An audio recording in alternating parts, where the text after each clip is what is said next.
Hello and welcome to another edition of Pulp Picks. My name is Patrick. I'm Fritz. And we're here to give you this week's reading recommendations on New Comic Book Day.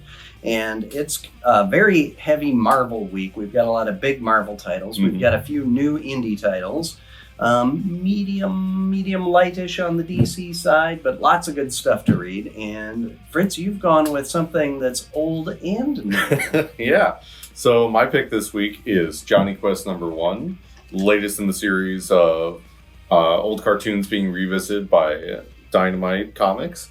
So I don't know, how much do I really need to explain Johnny Quest? Like, is that one that people kind of get nowadays, or? I don't know. I think that's a better question for you. Venture Bros for kids. How about that? Yeah. Which is kind of an interesting point considering some of the stuff that happens in here. Oh, kind of intrigued. Yeah, but basically, so if you're not familiar with Johnny Quest, it's a titular boy here. Him and his family, basically, they go around the world. They kind of have like adventures and stuff. Like sometimes it's this like weird like cartel. Sometimes there's like it.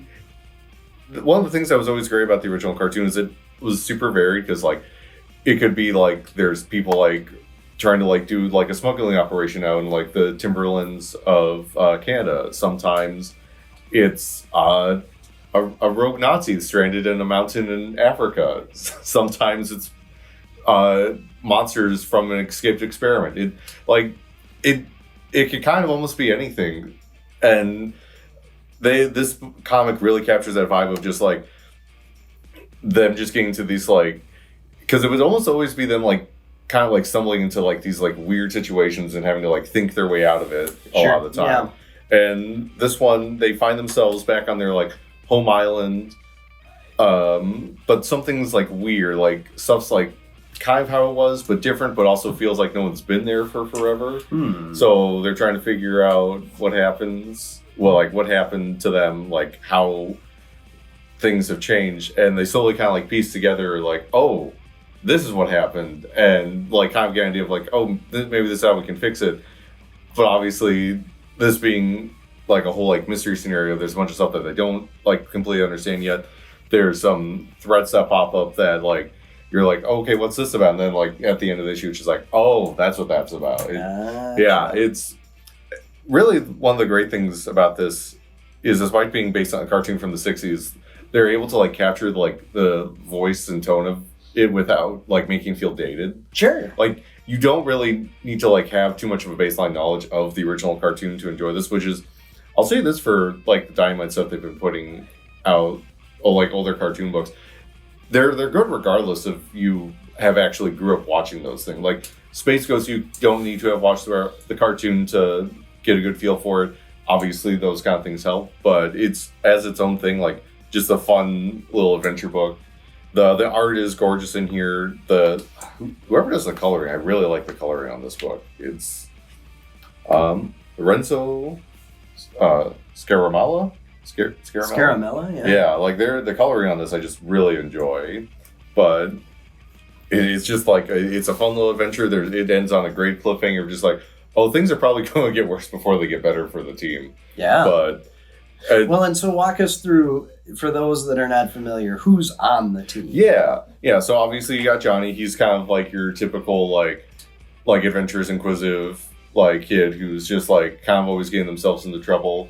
You've got they don't get into this issue as much, but a lot of other stuff is like Haji's like basically his adopted brother. Like he's kind of like more the voice of reason. Like not that he absolutely won't like get in shenanigans with Johnny. Like absolutely will, but like he generally like tries to be like, hey, maybe we should like chill out for a second.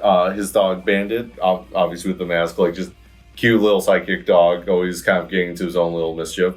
Then we've got his dad, Dr. Benton Quest. Kind of usually what gets them into trouble inadvertently is, oh, I've got to like go to this conference, or oh, I've got to go like check this thing out. Literally jetting around the world. Yeah. And stuff. Yeah. And then their bodyguard, Ray Spannon, former like secret agent military dude, is kind of basically there to get them out of the trouble a lot of the time. And like he's like they just all have this like fun dynamic where it's like they're all kind of like helping each other out, getting each other out of trouble because they're always just getting into it.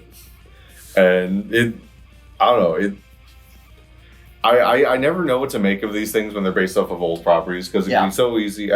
We've seen these things go badly before. Absolutely. But like, I don't know, whatever Dynamite's doing, they've been doing a good job with all these books. The Space Ghost, Conan, like they've done. They're doing Thundercats, right? Yep, Thundercats. Yeah. They've got a bunch of. They announced at San Diego a couple weeks back now that in terms of some other old cartoons, we've got both the Herculoids and Thundar the Barbarian. Yeah, those we mentioned and we're both excited about. Yeah. I particularly Thundar just because I love me some Oogla. He is great because he's basically what if Chewbacca just kind of sucked, but you still like him. Yeah. Great Jack Kirby creation there. Oh yeah, no, like that's the wild thing about like despite the fact that like how many comics people worked on that cartoon, that I don't know if they've really ever done much with comics for it. Yeah, no, they haven't. That is interesting. Yeah, because Roy Thomas worked on that. Yeah, Gil Kane was also one of the other character designers. Yeah, like a bunch of like big name comic people worked on that cartoon, but they've never really done comic stuff for it. It's wild. It is wild. Yeah, but no, like that one. Look for that to show up in the solicit soon.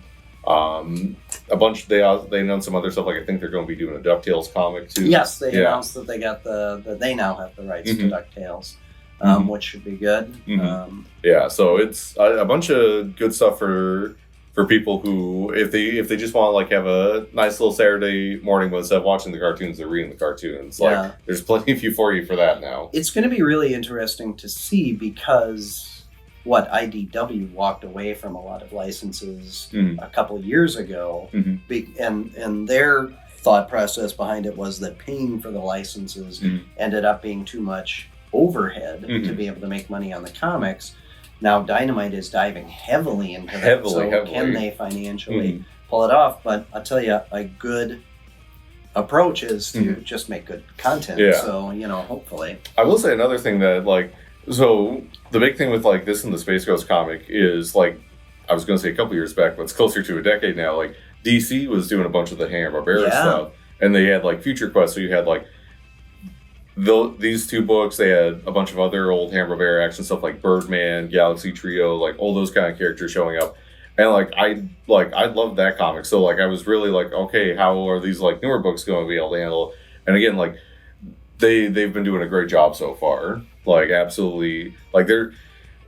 And I shouldn't be too surprised. This is written by, I should have mentioned before, Joe Casey, one of the guys from Man of Action, co-creator of stuff like Ben 10 and a couple other books like that. So like, dude knows how to kind of do this stuff really well. Yeah, Ben 10 was great.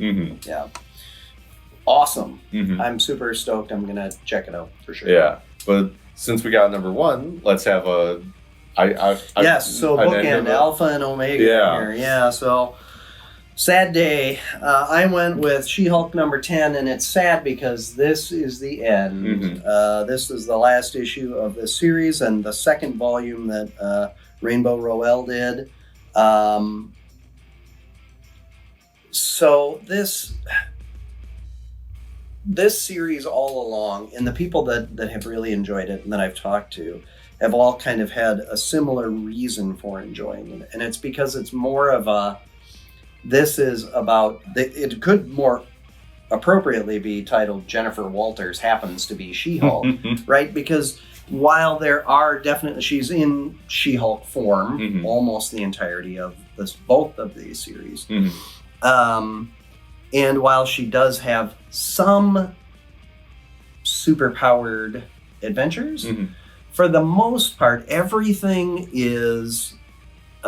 centered around and hinged upon her personal life. Yeah. Which is great because, anybody can write anything about a Hulk smashing stuff, right? It's to me, it was a lot more interesting to see how she lived in her apartment, how she interacted with her neighbors, how she handled the ups and downs of her career, and balancing all of that stuff with being a superpowered person. And her romance, of course, that was a big part of it. So it was really interesting. And this issue did a great job on touching on each of those points in her life.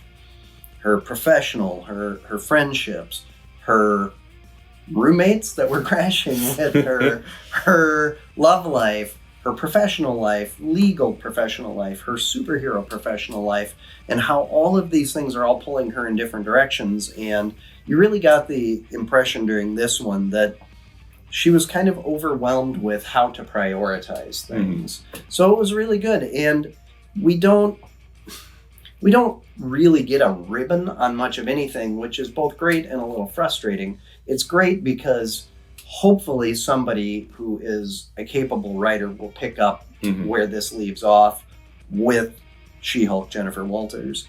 And if they're really good, because they're going to have to be, because these are massive shoes to fill, I think.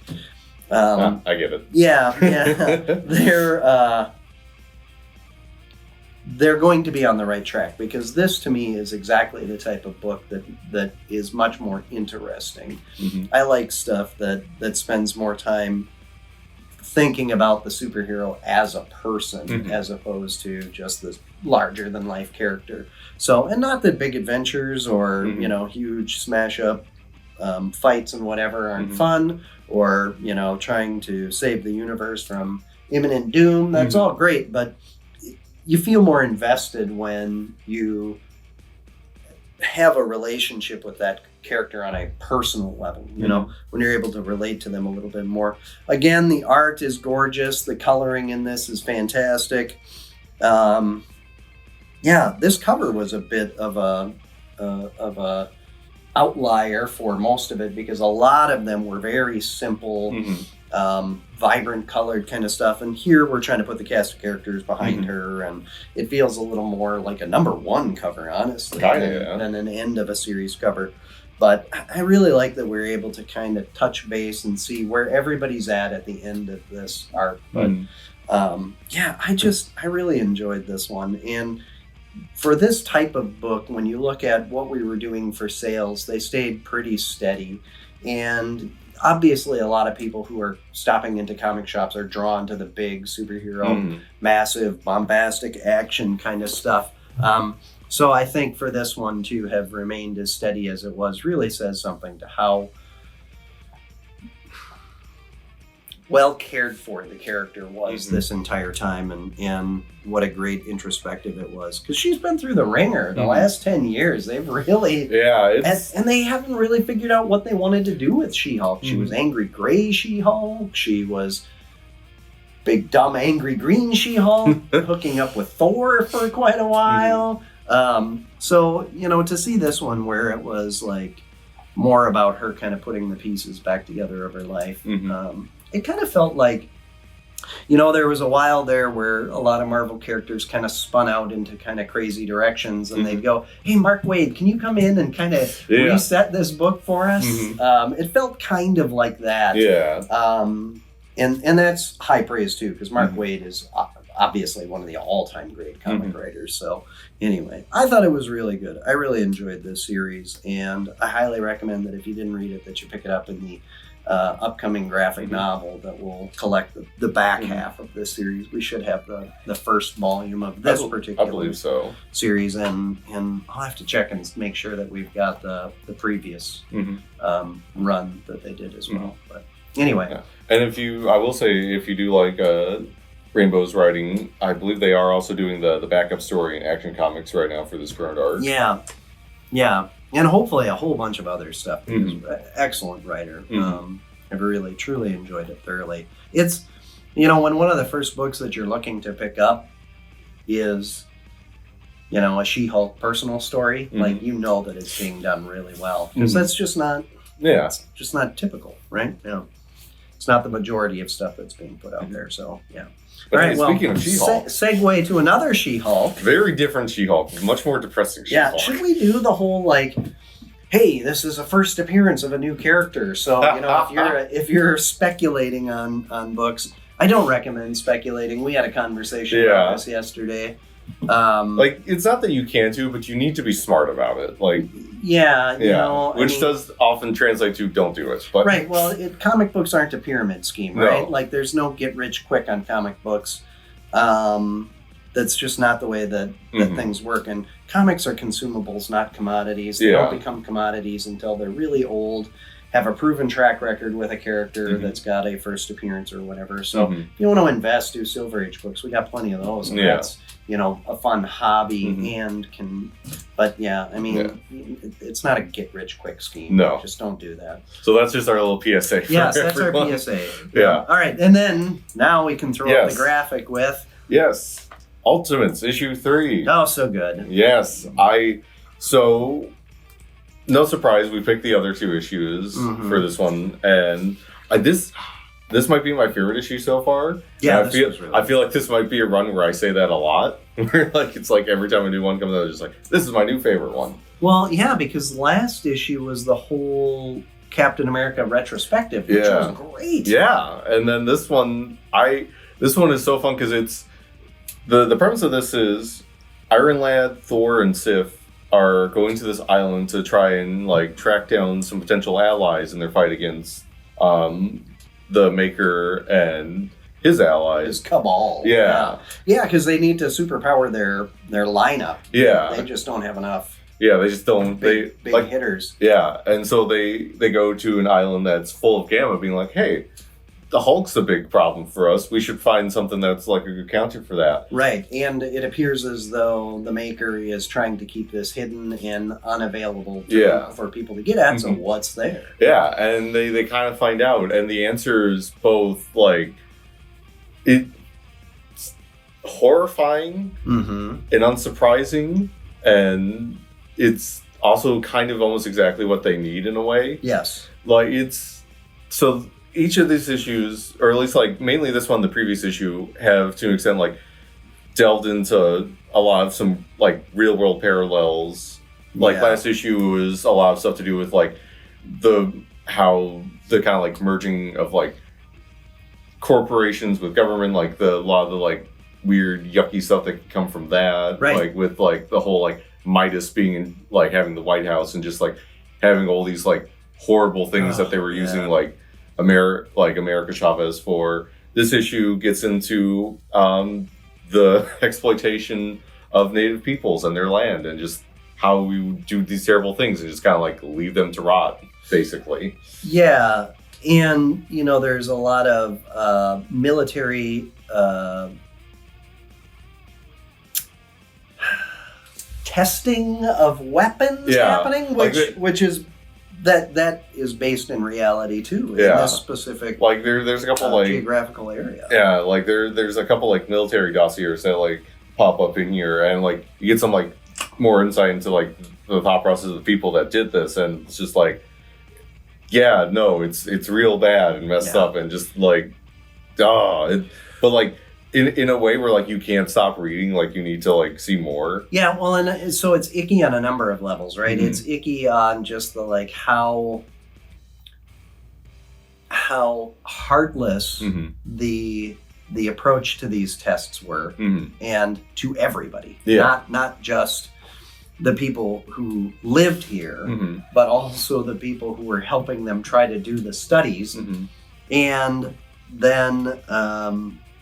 You're also seeing some pretty grotesque stuff that's just, as you think about how that would be to encounter or experience, it is just, it's unsettling, it's off-putting. Well, the thing that probably one of my favorite parts about this whole issue is there's my two favorite things. The first one is, I just love everything with the She-Hulk in here, so good. Everything about her, the way she kind of gets into everything with Tony and the others, how things are, why things are, how they feel about it. There's a whole question of just doesn't this make you angry? And the way she gets into it with them is just you could not fathom the rage I feel. Yeah. It's I love that, but also on that note, I really enjoy Tony in this because he's kind of not great. He spends the first half of this issue being enamored with everything here is so weird and different, and I just kind of want to study it. Yeah. And then when he meets She-Hulk and she's oh cool, if there's more of you, we've got our own army of Hulks, and him kind of being almost taken to task for foot in mouth business. And it really kind of drives home that yes, he's like ostensibly doing like a good thing, like creating the Ultimates, like take on the Maker and like kind of free the world from this like tyranny that it's been under for like 60 years now. At his heart, though, he's kind of just this angry rich kid who's like mad at these people who hurt him and his family, and like he's mad at like the right people. Like these are people that need to be taken down, but at the same time, like you can't help but wonder like how much of what he's doing is like him being blinded by like his own like anger himself. Like he like when he's presented with like, hey, here's what you have to do for like us to like team up, and he's like he'll like he's kind of like waffles a bit like, oh, I've got to do this and that, and it's just like, hey man, you want to change, like Thor's just straight up like, you want to change the world, like this is how we do it. Like yeah, I thought all the dynamics were interesting. Mm-hmm. I said as we were talking about what our picks would be before the video, I really liked Sif in it too. Oh, Sif is great. Like she's just like not having anything from anyone. Like, yeah, it's so good, and her character design in this is just fantastic. Yeah, the way that she conducts herself is great. It's so good, and to have these different perspectives so well thought out, and you know, because as you were saying, Tony's perspective, She-Hulk's perspective, even Thor's perspective, and Sif's perspective, they're all different, and none of them are really necessarily, as easily labeled as right or wrong. They just are seeing things from their own perspective and experience, and so it paints this really interesting picture of how complicated a world can be, even if there's obviously a bad guy or a group of people that are doing terrible things to each other.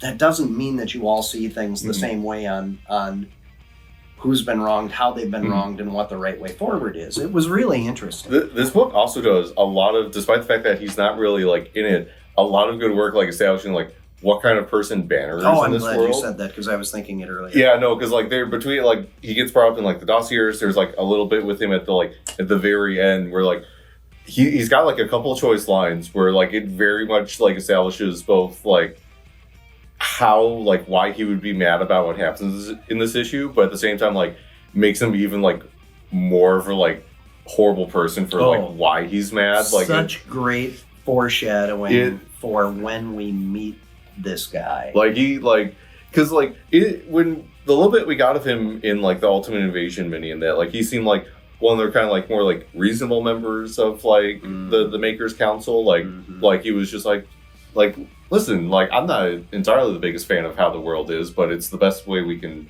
run it.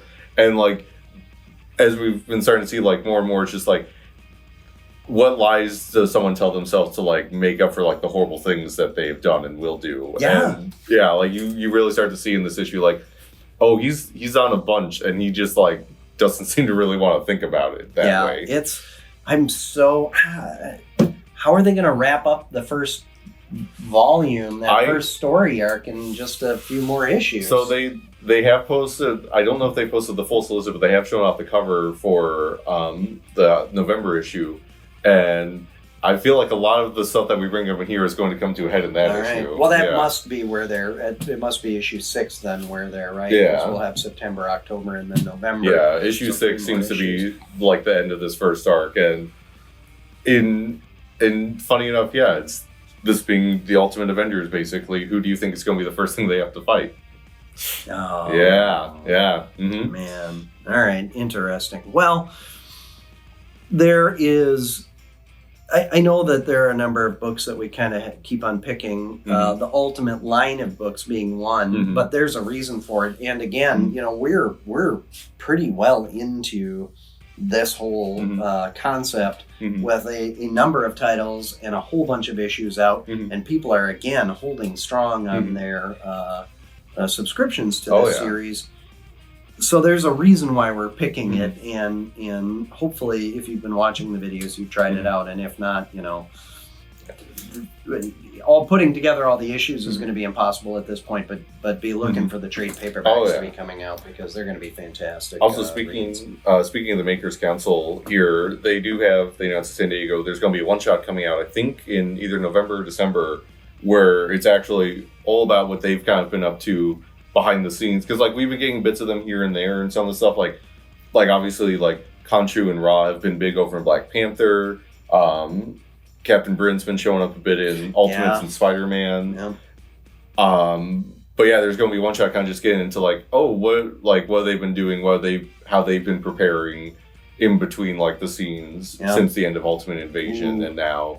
And yeah, it's going to be written by Dennis Camp, same guy who's been writing this.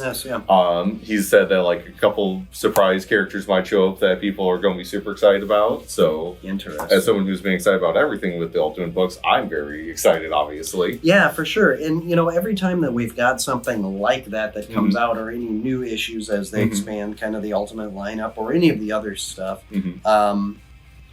If you're picking up your books through us, please use the app or contact us to be able to sign up for them ahead of time, because that's the way that we're able to figure out how many copies to order in. And it never fails. There's always somebody who misses out on something every single week. There's just no way for it. We don't have a crystal ball. So, help us help you and let us know well in advance that you're interested in and even if we have back issues and stuff, don't assume it's going to stay here forever. We're currently out of all of our Ultimate X-Men issues. Yeah, it's crazy. It's just been bonkers. So, but that's good. I mean, that's, means that people are reading and enjoying, and that's awesome. So, what was close this week?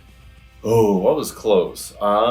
Thor, Mortal Thor was really good. This issue, it's more of him and her teaming up, having to deal with a lot of stuff with like Zeus and the other like Greek gods. They're mad about things. Which, if you've been reading a bunch of other Al Ewing books the last couple of years, you're definitely like caught up on that. But yeah, it definitely ends in a way where like, you thought this issue was going pretty well, and then it's just like, this might not be good. But like that was really good.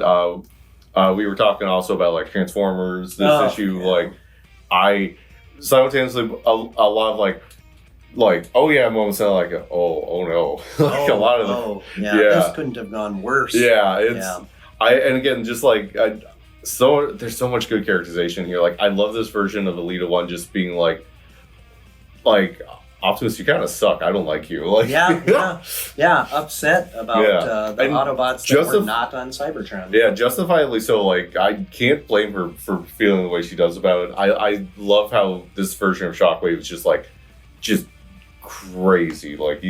Mad scientist, crazy. He's great. I also just love poor Soundwave's he just wants to fix Ravage, and no one will help him. But yeah, those were both really good this week. Not only will nobody help him, they tell him how foolish and sentimental he's being for wanting to do it. Oh yeah, you need some quiet time to think about your actions, Soundwave. Yes, but no, those were both good. Oh, what about you, Patrick? As listed, but also Vengeance of Moon Knight. It's another series that we're coming quickly up to the end of. But it's okay, because they're relaunching it anyways, because that's just how comics are. Right, yes, exactly. Not that we won't be reading it when it happens. Yeah, I know. It's the reunion issue, so we know what happens at the end of the Blood Hunt miniseries. So now Moon Knight's got to make some reconnections and figure out what's next. Yeah, some tough choices might be ahead. It's going to be very interesting. But I thought it was cool because the setup was well before. It was firmly planted as a story seedling, I guess, and pre-Blood Hunt, and now we're going to take off kind of where Moon Knight had been happening before this whole interruption interruption. Jed McKay did the whole thing. So it's not like, it's not like that wasn't the same writer doing all of the same stuff. But it's going to be interesting to see. There's just so much good stuff that's coming out right now. Transformers was the first book that I picked up because where 10 left off was really interesting to me. So I was super excited to see where 11 was. And there again, it's not just like, big giant robots are going to fight and people are going to be in the middle and how do they do this and whatever, and Optimus Prime's a good guy and Megatron's a bad guy and whatever. Like, that's certainly a thing there, But there are tough choices being made, Yeah. and allies, as you kind of alluded to earlier, allies on both sides are not really agreeing on how to go forward. And so as these choices are being made, you can kind of feel this friction and this pulling on these relationships. So it's a very dynamic book. It is not just giant robots shooting lasers, pew pew. Also, I will say, as someone who has very much it's very much rose-tinted glasses nostalgia for the G2 Transformer stuff. Something about them having bandoliers and grenades just does something to my brain. Yeah. Well, two of my childhood favorite Transformer characters were Jazz and Cliffjumper, and things are not going well. I for feel them so right bad now. for you. I know. They were two of my favorites. I don't know, what can I say? Casey Kasem, I think, voiced Cliffjumper. Yeah, that was definitely Cliffjumper. And oh god, I'm blanking on his name.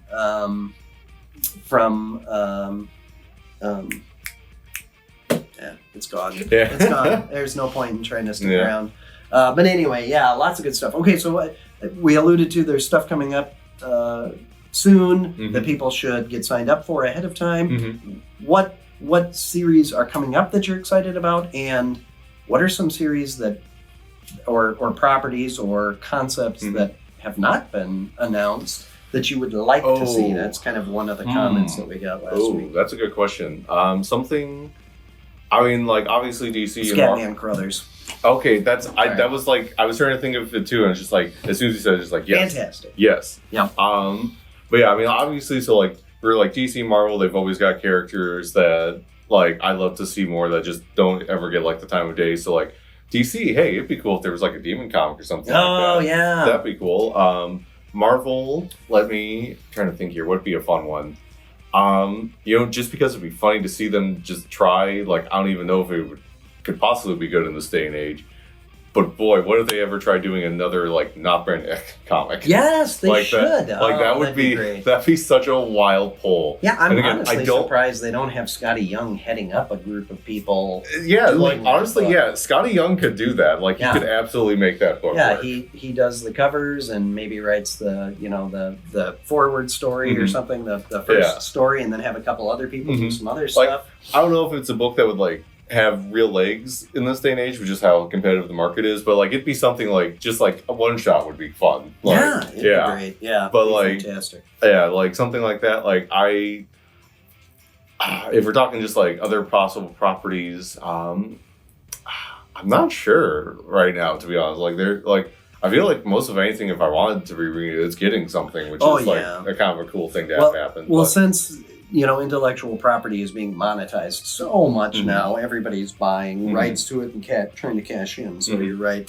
I'm excited for this new Avengers mini. I'm hoping that it's good because Steve Orlando's right? Yeah, I generally like his stuff. Yeah, I generally like his stuff too. I think it's going to be tough to capture the magic that Jed McKay had of a Steve Rogers led Avengers team. So I'm hopeful. There might be a nostalgia character or two in there for me. Night Thrasher's going to be an Avenger. Yeah. Interesting.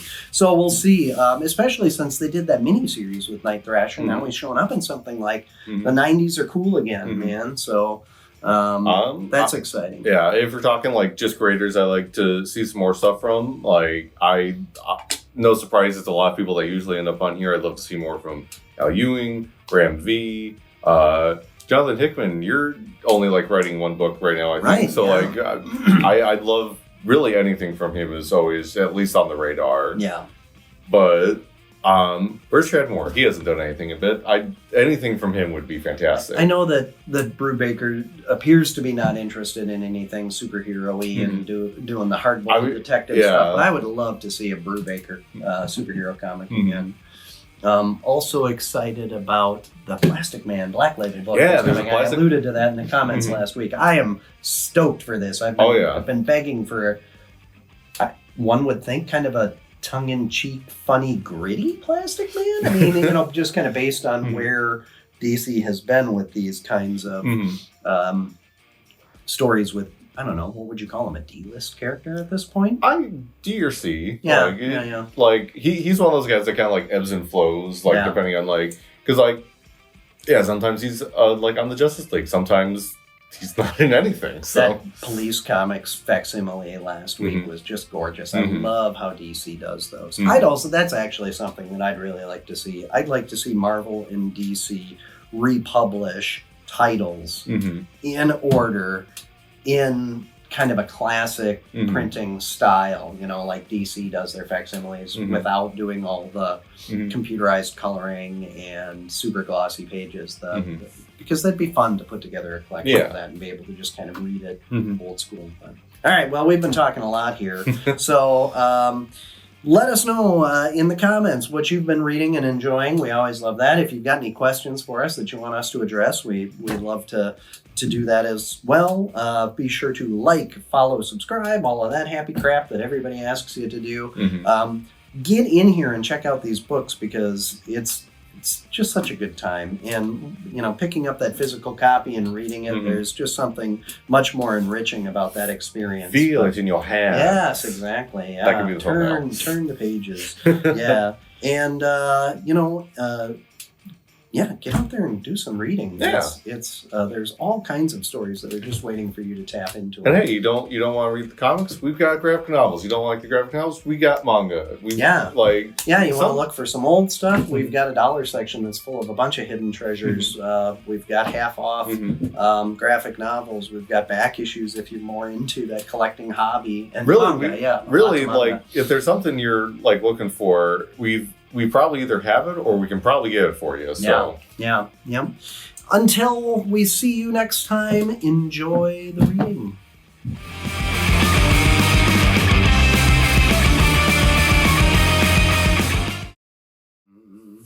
Very She-Hulky.